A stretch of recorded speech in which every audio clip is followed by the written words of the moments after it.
سب کو مخاطب کر کے کہا گیا کہ یہ جو متاثرین ہیں ان کو یہاں سے ہٹا کر کسی نئی جگہ پر آباد کیا جائے، ان کو متبادل رہائش دی جائے، اور یہ نہ کیا جائے کہ ایک کچی آبادی ختم کری یا کچھ کچی آبادیاں ختم کری تو آپ نئی کچی آبادیاں بنا دیں۔ تو سپریم کورٹ نے اپنے کسی آرڈر میں اگر یہ کہا ہو کہ لوگ بے گھر ہو رہے ہیں تو آپ انہیں گھر نہ دیں، سپریم کورٹ کا تو وہ فیصلہ اگر ہم اس کو بیس کنسیڈر کریں تو وہ تو واضح طور پہ بتا رہا ہے کہ اگر آپ کوئی رہائش، کوئی ایسی سیٹلمنٹ، کوئی رہائشی آبادی توڑتے ہیں تو متبادل دیا جائے ان کو، لیکن جب اس لکھے ہوئے فیصلے پر عمل درآمد نہیں ہو رہا تو باقی تو فیصلے وہی ہے کہ سپریم کورٹ کے فیصلے کا نام استعمال کرو، کسی بھی جو ہے عمارت کے آگے آپ بلڈوزر لے آ کے کھڑا کر دو اور پھر وہ جو ہے ان کو جو ہے وہ گرانا شروع کر دو، جیسا کہ ہمیں اس وقت گجر نالے میں نظر آ رہا ہے۔ گجر نالے کے کیس میں بہت سی آبادیاں، بہت سے مکانات ایسے ہیں جن کے پاس جو ہے کے ایم سی کی اور سندھ کچی آبادی اتھارٹی کی لیز ہونے کے باوجود انہیں جو ہے لینڈ ایکوزیشن ایکٹ کے تحت جو ہے ڈیل نہیں کیا جا رہا ان کو، بلکہ وہ اسی طریقے سے دوسرے انداز میں جو کہ ایک اور پیٹرن چل رہا ہے کہ 90,000 کا چیک دیا جائے گا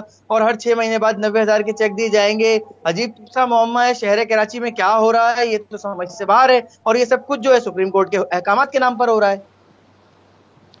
صحیح۔ فہیم صاحب، آپ سر اتفاق کریں گے کہ یہ جو بھی خاص طور پہ جو حکومت کے ڈپارٹمنٹس ہیں وہ سپریم کورٹ کی سماعت کے دوران جس قسم کی ان کو گائیڈنس سپریم کورٹ کو مہیا کرنی چاہیے یا جس طرح کی ان کو وہاں بات کرنی چاہیے وہ کر نہیں رہے، اور صرف جو احکامات ہیں ان کو استعمال کیا جا رہا ہے لوگوں کو بے گھر کرنے کے لیے؟ دیکھیے عارفہ، میں بھی اور آپ بھی کراچی کے شہری رہے ہیں۔ سپریم کورٹ کے اگر کوئی سرکاری افسران اگر یہ سمجھتے ہیں کہ سپریم کورٹ کے ججز کو ورغلا سکتے ہیں تو ممکن نہیں ہے۔ چیف جسٹس، موجودہ چیف جسٹس سے لے کے سجاد علی شاہ صاحب، قاضی فائز عیسیٰ، فیصل عرب، منیب اختر، یہ سارے کے سارے وہ لوگ ہیں جو کراچی میں بلے پڑے ہیں اور روزانہ دیکھتے ہیں، جن سے میں، آپ اور ہم جیسے کتنے لوگ ملتے ہیں۔ تو جب یہ سرکاری افسران جا کے رپورٹیں پیش کرتے ہیں تو پھر ان کو جو جھاڑ پڑتی ہے وہ اس وجہ سے پڑتی ہے کہ یہ کوئی غیر ملکی جج نہیں ہے جو بیٹھ کے سن رہا ہے، وہ اسی شہر کا باسی ہے، اس نے تمام زندگی ان کے کرتوت دیکھے ہیں۔ دیکھیے، ایک تو یہ ہے کہ کراچی آج بھی ہر آدمی تسلیم کرتا ہے 50-60% آبادی کراچی کی کچی آبادی یا ان پلانڈ آبادیوں میں رہتی ہے۔ یہ بنیادی طور پہ ریاست کا فیلئر ہے اس وقت بھی، اور پچھلے 30 سال میں 40 سال میں ریاست نے کراچی میں جب گورننس کی بات کرتے ہیں اس میں بری طرح سے عوام الناس کو فیل کیا ہے، اور وہی فیلئر چل رہا ہے۔ اب جب سپریم کورٹ یہ کہتا ہے کہ آپ ایسا کر دو، یا کمشنر صاحب کو کوئی ہدایت دیتی ہے، تو بائی دا ٹائم دوبارہ سپریم کورٹ کی ہیئرنگ ہوتی ہے تو 3 کمشنر بدل چکے ہوتے ہیں، کے ایم سی کے 4 ایڈمنسٹریٹر بدل چکے ہوتے ہیں، نہ تو ان کے کام میں نہ ان کے فائل ورک میں۔ وہ دیکھیے، وہ میں نے کہا نا، کمپلیٹ گورننس کا فیلئر ہے اس وقت کراچی کے اندر۔ اگر آپ کے ایم سی کی بات کریں تو ایک پروجیکٹ ڈائریکٹر ہے رضوان صاحب کر کے، وہ پچھلے 11 سال سے اورنگی ٹاؤن میں پروجیکٹ ڈائریکٹر ہیں، اور تباہ کی انہوں نے اللیگل لیزز کی ہیں۔ اچھا، ان کا کوئی پوچھنے والا نہیں ہے، آخر وہ کیسے رہ جاتے ہیں، اور کوئی ایڈمنسٹریٹر کوئی ایک 6 مہینے سال سے زیادہ نہیں چل پاتا، اس کی کیا وجہ ہے؟ یہ بنیادی طور پہ گورننس کا فیلئر ہے۔ ابھی بھی جو چیزیں، ایک چیز تو بالکل صحیح ہے، کراچی ایک بہت ہی فلیٹ شہر ہے، یہ اسلام آباد، لاہور، پنڈی یا پشاور کی طرح کا شہر نہیں ہے۔ سراب گوٹ اور سمندر کے درمیان 16 کلومیٹر کا فاصلہ ہے اور 35 میٹر کا ڈراپ ہے، یہ بہت ہی فلیٹ۔ تو یہاں پر جو بھی ندی نالے ہیں ان کو چوڑا ہونے کی ضرورت ہے۔ اچھا، ایک طرف چوڑا ہونے کی ضرورت ہے، دوسرا ان کے اندر جو عرصے دراز سے کچرا، ڈیبریز پھینکی جا رہی ہے اس کو ڈریج کرنے کی ضرورت ہے۔ تو وہ تو ڈریج کیا نہیں جاتا، وہ تو کام کیا نہیں جاتا، اس کو کرنے کے لیے ایمانداری کی بات یہ ہے کہ بہت بڑی تعداد میں فنڈز ریکوائرڈ ہیں۔ اچھا، فنڈز کی حالت یہ ہے کہ یہاں پر جو بلدیاتی ادارے ہیں جن کے آپ فیلئر کی بات کریں، ان کے پاس اپنے امپلائیز کو تنخواہیں دینے کے پیسے نہیں ہیں، اوور ٹائم دینے کو پیسے نہیں ہیں، مشین اینڈ اکوپمنٹ نہیں ہے۔ تو آپ مجھے بتائیے، اس کے اندر یہ کھلواڑ ہی ہوتا رہے گا، یہی ہوتا رہے گا، سپریم کورٹ ڈیمانڈ کرتا رہے گا، یہ لوگ رپورٹیں دیتے رہیں گے، یہ رزلٹ کچھ نہیں نکلے گا۔ اور آپ دیکھیں جو گجر نالہ ہے، منظور کالونی نالہ ہے، اس کی جب میٹنگ ہوتی ہے, اس کے ڈریجنگ NCOC کرتی ہے, اس میں ISI کا DG بیٹھتا ہے. کیوں بیٹھتا ہے؟ ہمارے ہاں پورا کا پورا آوا بگڑا ہوا ہے. مسئلہ ندی نالوں کا نہیں ہے, گورننس کا مسئلہ ہے, گورننس کی فیلئر ہے. بالکل صحیح. ناظرین یہاں پہ لیتے ہیں ایک چھوٹا سا بریک. جو واپس آئیں گے تو اپنے مہمانوں کے ساتھ گفتگو جاری رکھیں گے. اسٹے ود اس.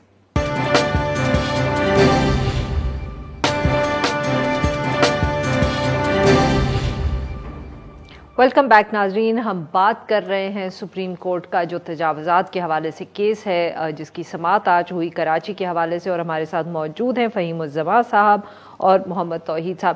جی توحید صاحب, ابھی فہیم صاحب کہہ رہے تھے کہ کراچی جو ہے یہ باقی جو سب شہر ہیں اس سے مختلف ہے. انہوں نے کہا کہ جو نالے ہیں ان کو صاف کرنا بھی بہت ضروری ہے مگر فنڈز بھی موجود نہیں ہیں. کہ یہ ایک سر کیا سچ مچ کراچی کے جو مسائل ہیں وہ باقی شہروں سے اتنے مختلف ہیں کہ ہر دفعہ کتنے سال ہو گیا ہم انہی مسائل کے بارے میں سن رہے ہیں, ہم یہی سپریم کورٹ کی پروسیڈنگز بھی دیکھ رہے ہیں, یہ نہ بھی ہوں تو ہر سال وی ہیئر اباؤٹ دا سیم نالاز, کیونکہ بارش ہوتی ہے شہر میں پانی کھڑا ہو جاتے ہیں. سر کیا مسئلہ ہے؟ کیا سچ مچ آبادی کا ایشو ہے یا گورننس کا ایشو ہے؟ دیکھیں دونوں باتیں ہیں. پہلی چیز تو یہ بہت ضروری ہے کہ شہر کراچی کی جو حقیقی آبادی ہے جو کہ تقریباً 3 کروڑ تک پہنچ چکی ہے, تو اس کو ایکنالج کرنے کی ضرورت ہے کہ اس وقت شہر کراچی کی آبادی کتنی ہے, شہر کو کتنے وسائل درکار ہیں, شہر کی ڈیمانڈ کیا ہے. پہلی بنیادی بات تو یہ. پھر شہر کے گورننس جو ہمیں فریکچرڈ گورننس نظر آ رہی ہے, اس کو بہتر کرنے کی ضرورت ہے. لوکل گورنمنٹ سسٹم ہے, بہت سے مسائل تو لوکل گورنمنٹ اگر امپاورڈ ہو تو اس سے حل ہو جائیں گے, لیکن ہم اس طرف جانا نہیں چاہتے. سر جب لوکل گورنمنٹ تھی تب بھی اسی طرح بارش کے بعد پانی کھڑا ہوتا تھا کراچی میں اور کتنے دن لگ جاتے تھے, تب بھی یہی انکروچمنٹس ہوتی تھیں اور یہی بات ہوتی تھی جو فہیم صاحب نے ابھی کی ہے کہ اتنی زیادہ انکروچمنٹ ہے نالوں کے اوپر اور ندیوں کے اوپر کہ پانی گزر نہیں سکتا, ان کو صاف کرنے کی ضرورت ہے. نہیں, یہ میں آپ کو بات بتا دوں کہ نالوں کے اوپر انکروچمنٹ کی وجہ سے پانی گزرنے کا مسئلہ نہیں ہے. نالوں میں جو سلج سال سے جمع ہے, نالوں میں جو شہر کا 50% جو سالڈ ویسٹ ہے جو نالوں میں جاتا ہے, اس کو تو ہینڈل کریں. پہلے اگر اس کو ہینڈل کریں اور پھر اس کے بعد اس کی چوڑائی کو بحال کریں, اس کی گہرائی کو بحال کریں, اس کے بعد اگر ضرورت ہوتی ہے کچھ گھروں کو مسمار کرنے کی تو وہ بھی کریں. لیکن یہ تو ہمارے ہاں تو سارا معاملہ ہی وہ الٹے طریقے سے شروع کیا گیا. ایک طرف ہم یہ کہتے ہیں کہ شہر کراچی کا 50% کچرا جو ہے وہ نالوں میں چلے جاتا ہے, ٹھیک ہے. ایک طرف ہم یہ کہتے ہیں کہ 10 سالوں کا سلج جو ہے وہ اس کے اندر جمع ہے.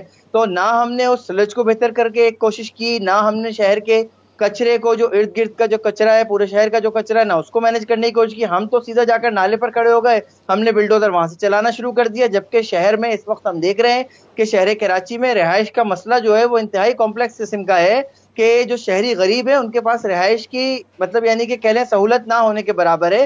ان کے پاس وہاں سوائے اس کے وہ کچھ لوگ ایسے ہیں کہ وہ لہری ندی میں جا کر بیٹھ جاتے ہیں, کچھ لوگ دیگر نالوں پہ جا کر بیٹھ جاتے ہیں, کچھ لوگ ریلوے کے ٹریک کے ساتھ بیٹھ جاتے ہیں. تو آپ بھی دیکھیں نا کہ حکومت جو ہے, جو ادارے جو ہیں وہ پچھلے 30 سالوں میں کوئی ایک ایسی اسکیم نہیں لا سکے جو شہر کے غریبوں کو جو ہے وہ رہائش فراہم کر سکے. ہم نے تو وہ پورا ریل اسٹیٹ کا جو پورا ہمارا مارکیٹ تھی وہ پوری اٹھا کر جو ہے بلڈر اور ڈیولپر کے حوالے کر دی. ہم نے KDA کو تباہ کر دیا, ہم نے اپنے اچھے ادارے تباہ کر دیے جو کہ رہائشی اسکیم بنا سکتے تھے. صحیح. فہیم صاحب جو یہ بات جو توحید صاحب نے کی ہے اور انہوں نے کہا ہے کہ پہلے صاف کرے, تو سر جب پچھلی دفعہ بارش ہوئی تھی تو NDMA نے شروع تو کیے تھے کوئی نالے وغیرہ صاف کرنے, وفاقی حکومت نے بھیجا تھا, کہا تھا کہ جی NDMA کرے گی. جی عارفہ, میری بدنصیبی یہ ہے کہ میں ٹیبل کے دونوں سائڈ پہ بیٹھا ہوں. دیکھیں میں چیئرمین واٹر بورڈ بھی رہا ہوں, ایڈمنسٹریٹر KMC بھی رہا ہوں, اور توحید صاحب کی طرح ایک سوشل ایکٹیوسٹ بھی رہا ہوں تمام زندگی. مسئلہ یہ ہے کہ جن نالوں کی آپ صفائی کرنے کی بات کر رہے ہیں اس وقت آپ بات کیسے کر رہے ہیں ایز اے سوشل ایکٹیوسٹ اور as somebody who's been part of the system؟ میں تو بحیثیت فہیم زمان کے طور پہ بات کر رہا ہوں. دیکھیے دونوں جو کنارے ہیں ان کے اوپر اتنی زیادہ انکروچمنٹس ہیں کہ کسی قسم کی مشینز اور اکوپمنٹ جن کو ہم گریب ٹرینز کہتے ہیں, ہم ان کو ڈریجرز کہتے ہیں, ان کا نالے کے اندر ایکسس ممکن نہیں ہے. یہ میں ایک نالا نہیں, میرے ساتھ اپنی کل ٹیم بھیج دیجئے, میں آپ کو لے جا کے دکھا دیتا ہوں. کیا اورنگ آباد نالا, کیا قیوم آباد نالا, گجر نالا, کسی نالے میں کو آپ ایکسس نہیں کر سکتے مشینوں سے ڈریج کلین کرنے کی. اچھا یہ تو ایک بالکل صحیح بات ہے کہ بھائی. اچھا دوسری چیز دیکھیے, جتنی بھی لیزز, جو بھی لوگ آج ان نالوں کے کناروں پہ بیٹھے ہیں وہ اپنی مجبوری سے بیٹھے ہیں. وہ اگر دور چلے جاتے ہیں, جیسے آپ 63 ٹاؤن اسکیم 33, بسز نہیں ہیں, پبلک ٹرانسپورٹ نہیں ہے شہر میں کام کرنے کے لیے, تو بیچارے وہیں پر ایک منزلہ پہلے تھی, آج 4 منزلہ بلڈنگیں نالوں کے کناروں پہ بن گئی ہیں اور کمرے کرائے پہ دیے جاتے ہیں. آپ کہہ رہے تھے نا کہ کراچی کا مسئلہ مختلف ہے, یقین جانیے کراچی کا مسئلہ بہت مختلف ہے. آخری فیڈرل گورنمنٹ کی جو منسٹری آف لوکل گورنمنٹ تھی, اس نے کچی آبادیوں پہ 4, 6, 8 بڑے شہروں پہ اسٹڈی کی تھی. لاہور میں اس وقت 4,58,000 لوگ کچی آبادی میں تھے, 19,800 لوگ پنڈی میں تھے, اور کراچی کی انہوں نے ایسٹیمیٹ کیا تھا کہ 50% سے زیادہ آبادی کچی آبادی میں. اب وہ کچی آبادی کا مطلب ہے جو بیٹھ گیا. یہ mid 2000s کی عمر اظہر خان نے وہ اسٹڈی شروع کروائی تھی, پھر اس کے بعد ان کی ڈیتھ ہو گئی تھی, اس کے بعد کی بات ہے.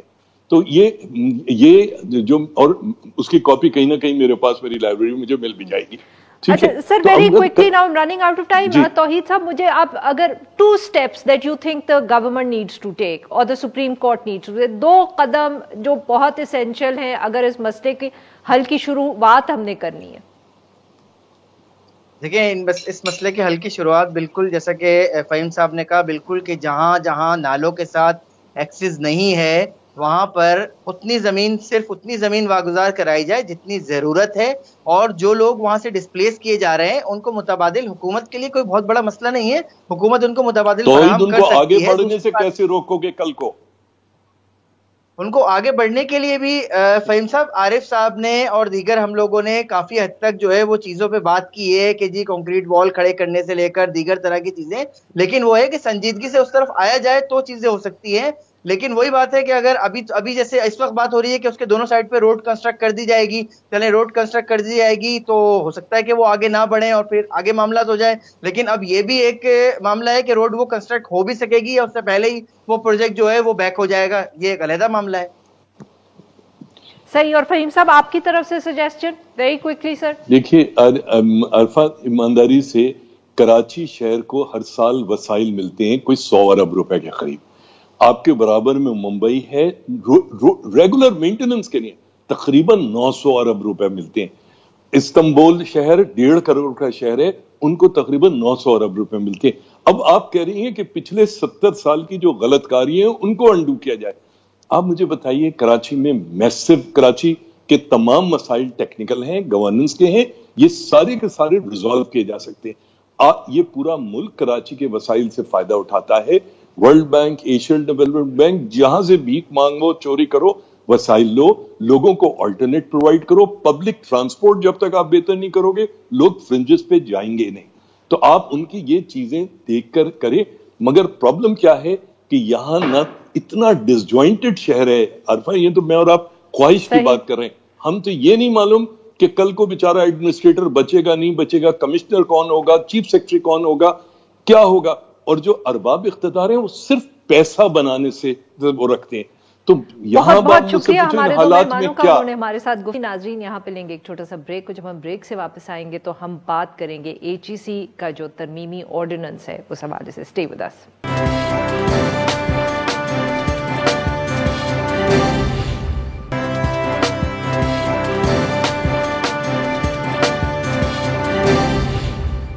Welcome back. پروگرام کے حصے میں ہم ذکر کریں گے ہائر ایجوکیشن کمیشن آرڈیننس کا, جو آج کابینہ کی منظوری کے بعد جاری کر دیا گیا ہے. میڈیا رپورٹس کے مطابق اس آرڈیننس کے تحت اس ادارے کو اب وفاقی وزارت تعلیم کے ماتحت کر دیا گیا ہے, جبکہ HEC چیئرمین کی جو مدت ملازمت ہے اس کو 4 سال سے کم کر کے 2 سال کر دی گئی ہے. HEC کے جو ممبران کا تقرر 4 سال کے لیے جو ممبران ہیں, مگر ان کا تقرر جو ہے وہ 4 سال کے لیے ہی ہوگا. HEC کو 2002 میں بطور خود مختار ادارے کے قائم کیا گیا تھا, اور حالیہ دنوں میں سابق چیئرمین طارق بنوری صاحب کو مدت ملازمت میں کمی کے بعد اپنے عہدے سے ہاتھ دھونا پڑا. اس حوالے سے گفتگو کرنے کے لیے آج ہمارے ساتھ موجود ہیں ڈاکٹر نوری صاحب, سابق chairman higher education commission. Welcome to the show sir. How are you viewing it sir? کس طرح دیکھ رہے ہیں آپ اس آرڈیننس کو؟ مجھے تو تفصیل ابھی تک میرے پاس نہیں پہنچی. جو میں نے سنا ہے اس سے تو کافی تشویش ہوئی ہے. وہ یہ ہے کہ تعلیم کا جو شعبہ ہے اور خاص طور پہ اعلیٰ تعلیم کا، یہ ساری دنیا میں وہیں پہ سکسیسفل ہوا ہے جہاں کہ اس کو آٹونومی ملی ہو میکسیمم. پاکستان میں بھی آپ نے دیکھا ہوگا کہ ہماری یونیورسٹی انہی میں امپروومنٹ آئی ہے جنہوں نے کہ جو کہ یعنی ڈائریکٹلی گورنمنٹ کے کنٹرول میں نہیں ہے. جہاں پہ ڈائریکٹ گورنمنٹ کا کنٹرول ہے وہاں پہ ایکسپیڈینسی آ جاتی ہے، ان کے پولیٹیکل موٹیوز آ جاتے ہیں، پھر کرپشن کا بہت امکان ہے. اور ہم تمام یونیورسٹیز میں بھی دیکھ رہے ہیں، اور ہمارے اوپر بھی کافی پریشر تھا کہ ہم سٹینڈرڈز کو لوور کریں، ہم اکوموڈیٹ کریں لوگوں کو، اور خاص طور پہ جو چند کرپٹ ایکٹیویٹیز جو کہ گورنمنٹ کرنا چاہ رہی تھی، جن کو ہم ریزسٹ کر رہے تھے، تو ان سب چیزوں کی وجہ سے بہترین طریقہ یہ ہوتا ہے کہ آپ یونیورسٹیز کو بھی اور ایچ ای سی کو بھی اپنے خود مختاری دیں. ایچ ای سی کا مقصد ہی یہ تھا کہ وہ چونکہ ایک پروفیشنل ادارہ ہوگا، وہ پروفیشنلی اوورسی کرے گا یونیورسٹیز کو اور سپورٹ کرے گا، بجائے اس کے کہ ان کے روزمرہ کی چیزوں میں دخل انداز ہو یا ان کو سٹینڈرڈز لوور کرنے پہ وہ کرے، انسسٹ کرے، یا پھر یہ ہے کہ وہاں پہ سفارشوں کے ذریعے کام کروایا جائے. تو ان سب چیزوں کے لیے ایچ ای سی کا وجود آیا تھا. تو پہلے ڈاکٹر تو صاحب معاف کریے گا آپ کی بات یہاں کاٹ رہی ہوں.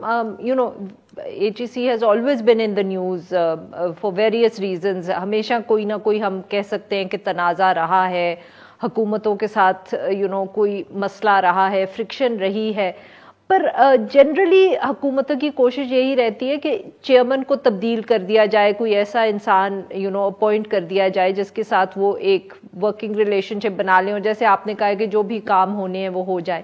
پر یہ ماتحت کرنے کا جو فیصلہ کیا گیا ہے پہلی مرتبہ، اس کے پیچھے کیا سگنیفیکنس ہے؟ Why was it perhaps not enough for the federal government? ان کو کیوں نہیں لگا کہ یہ کافی ہوگا اگر وہ آپ کو تبدیل کر دیتے؟ ماتحت کرنے کی کیا ان کے آپ کے خیال میں ان کو کیوں ضرورت محسوس ہوئی؟ اچھا، یہ تو مجھے ٹیکسٹ دیکھ کے دیکھنا پڑے گا کہ کیسے انہوں نے ورڈنگ کی ہے، کیونکہ وہ اس سے پتہ چلتا ہے. لیکن دیکھیں، چیز یہ ہے کہ اگر تو آپ ایک ادارے میں رینڈم قسم کی انٹرونشنز کر سکیں، اور ادارے کے لوگوں کو خاص طور پہ چیئرمین کو پتا ہو کہ ان کی نوکری بھی اور ذمہ داریاں بھی محفوظ نہیں ہیں، تو پھر وہ بجائے اس کے کہ وہ ایک انڈیپینڈنٹ ادارہ ہو، وہ ایک نارمل گورنمنٹ کا وہ فنکشنری بن جاتے ہیں. اور نارمل گورنمنٹ کے فنکشنری تو آن اے مومنٹس نوٹس ٹرانسفر ہو سکتے ہیں. دیکھیں نا، سیکرٹریز اس گورنمنٹ میں تو خاص طور پہ ہم نے دیکھے ہیں 3 مہینے میں سیکرٹریز چینج ہو جاتے ہیں، چیف سیکرٹریز، آئی جیز، یہ بہت ایک ریوالونگ ڈور بنا ہوا ہے. اس سے تو گورننس ٹھیک نہیں ہو سکتی. اور ایچ ای سی کا مقصد یہ تھا کہ یہ ایک انڈیپینڈنٹ ادارہ ہو جو کہ انڈیپینڈنٹلی یونیورسٹیز کو لک آفٹر بھی کرے اور ذرا ان کو سٹینڈرڈ بھی بنائے تاکہ وہ پہلے سے بہتر ہوں. اب ہمیں جو ہے دیکھنے میں یہ آتا ہے کہ جب بھی گورنمنٹ کی طرف سے کوئی انسٹرکشن آتی ہے تو اس میں نارملی یہ کبھی نہیں ہوتا کہ وہ کہیں کہ جی آپ سٹینڈرڈ زیادہ کریں. ہمیشہ یہی ہوتا ہے کہ سٹینڈرڈز کم کریں، کسی کی فیور کریں، کسی کو سپورٹ کریں، کسی کو وہ کریں، لیکن سٹینڈرڈز کے برخلاف ہوتا ہے. اسی لیے یہ ایک دیوار ہونا ضروری ہوتی ہے کہ ان کے انسٹیٹیوشن کو پروٹیکٹ کیا جائے. اور اس دیوار میں جو ہیڈ آف دی آرگنائزیشن ہے ان کا بہت بڑا تعلق ہے. اسی لیے ہم چاہتے ہیں کہ وائس چانسلرز کے ٹینیور بھی پروٹیکٹڈ ہو، ان کو بھی آسانی سے یعنی except for charges that are proven, اس کے علاوہ ان کو ٹچ نہ کیا جائے، اور ایچ ای سی کو بھی اسی طرح پروٹیکٹ کیا جائے. یہ اگر ویکننگ کریں گے تو یہ تو ملک کا بھی نقصان ہے، اور تعلیم کا تو نقصان ہے ہی ہے، مگر یہ ملک کا نقصان ہے. This is ultimately destroying the country. Doctor صاحب یہ بتائیے گا کہ آپ نے ذکر کیا ہے obviously وہی اسٹینڈرڈز کے حوالے سے فنڈز جانا ٹو research institutes that you didn't think were up to the standard, but ایک اور جو سر تنقید وہ ہو رہی ہے اس وقت انڈائریکٹلی ہم کہہ سکتے ہیں حکومت سے آ رہی ہے، وہ یہ کہ اسکالرشپس کافی ایوارڈ نہیں کیے گئے. نہیں اس پہ سر آپ کیا کہیں گے؟ دیکھیں، یہ دس از جسٹ وہ اپنی جو ویکنیسز ہیں اس سے توجہ ہٹانے کے لیے کر رہے ہیں. اسکالرشپس اس وقت HEC کی ہسٹری میں بلکہ پاکستان کی ہسٹری میں کسی وقت بھی اتنے اسٹوڈنٹس ہمارے باہر تعلیم نہیں حاصل کر رہے تھے جتنے اس وقت حاصل کر رہے ہیں, اور کسی وقت بھی اتنے اسٹوڈنٹس کو پاکستان کے اندر اسکالرشپس نہیں مل رہی تھیں جو اس وقت مل رہی ہیں. سو یہ تو سارا مطلب ہے انہوں نے اپنا ایک فالس انفارمیشن سرکولیٹ کرنی شروع کی ہے. البتہ یہ ضرور ہے کہ ہم نے یہ کوشش کی ہے کہ ہمارے جو اسٹوڈنٹس باہر جائیں وہ ایسے ہوں کہ وہ وہاں سے نہ صرف کامیاب ہوں بلکہ وہ آ کے پاکستان میں بھی کامیابی کے ساتھ ملک کو سرو کر سکیں. اس لیے ہم نے یہ سٹینڈرڈز بنائے ہیں کہ وہ خود سے کمپیٹ کریں, خود سے ان کو ایڈمیشن ملے اور پھر ہم ان کو سپورٹ کریں, بجائے اس کے کہ ہم کسی طرح سے زبردستی اچھی بری کسی یونیورسٹی میں ان کو پلیس کر دیں اور پھر وہ وہاں پہ بھی ذرا ان کو دقت پیش آئے اور پھر واپس بھی آئیں تو وہ زیادہ کنٹریبیوٹ نہ کر سکیں جو پہلے ہوتا رہا ہے. پہلے بڑا پیٹرنیج بیس سسٹم تھا کہ آپ کو کوئی پسند آ گیا, آپ نے ان کو ہیلپ کر دیا, کہیں نہ کہیں پلیس کر دیا, وہ چلے گئے, پھر واپس آئے, ان کو بھی پرابلمس, ان کی یونیورسٹیز کو بھی پرابلمس, تو وہ ہم نے ختم کر دیا. Now the thing is کہ دیکھیں ultimately it's a conflict between a patronage based system and a merit based system. تو merit based system بہت بہت شکریہ سر, آپ نے ہم سے بات کی. ہم لیں گے ایک چھوٹا سا بریک کو, جب ہم بریک سے واپس آئیں گے تو ہم بات کریں گے جارڈن کی. Stay with us.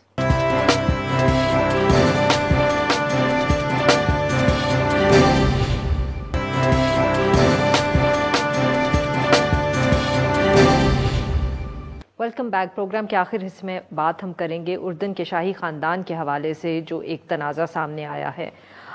Crown prince حمزہ بن حسین نے میڈیا رپورٹس کے مطابق 2 دن تک نظر بندی میں رہنے کے بعد بالآخر ملک کے بادشاہ کے ساتھ وفاداری کا حلف لے لیا. پرنس حمزہ پر گزشتہ ہفتے ریاست کے خلاف سازش کرنے کا الزام لگایا گیا تھا اور اس سے قبل ان کی طرف سے اردن کے آرمی چیف سے ہونے والی گفتگو کی ایک آڈیو ریکارڈنگ لیک کرنے کا واقعہ بھی سامنے آیا تھا. اس سارے معاملے کے اوپر گفتگو کرنے کے لیے آج ہمارے ساتھ موجود ہیں doctor Kamran Bukhari, founding director centre for global policy. Welcome to the show doctor صاحب. جی ڈاکٹر صاحب, آپ کس طرح دیکھ رہے ہیں سارے تنازع کو؟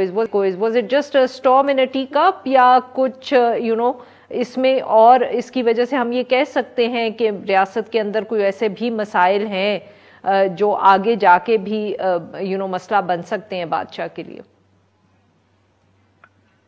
عارفہ, یہ جو واقعہ رونما ہوا ہے جس میں پرنس حمزہ اور جو بادشاہ ہیں عبداللہ الثانی, ان کا جو تنازع ہے وہ تو storm in A T cup ہے.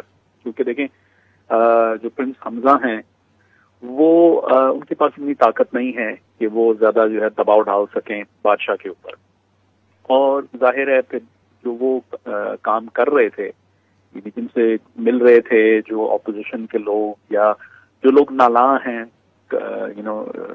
جو اردن کی آبادی ہے ان میں کچھ ان کو ہم ایسٹ بینکر کہتے ہیں اور وہ قبیلوں پہ مشتمل جو ہے ایک گروہ ہے. دوسری طرف وہ لوگ ہیں جو فلسطینی نژاد کے لوگ ہیں.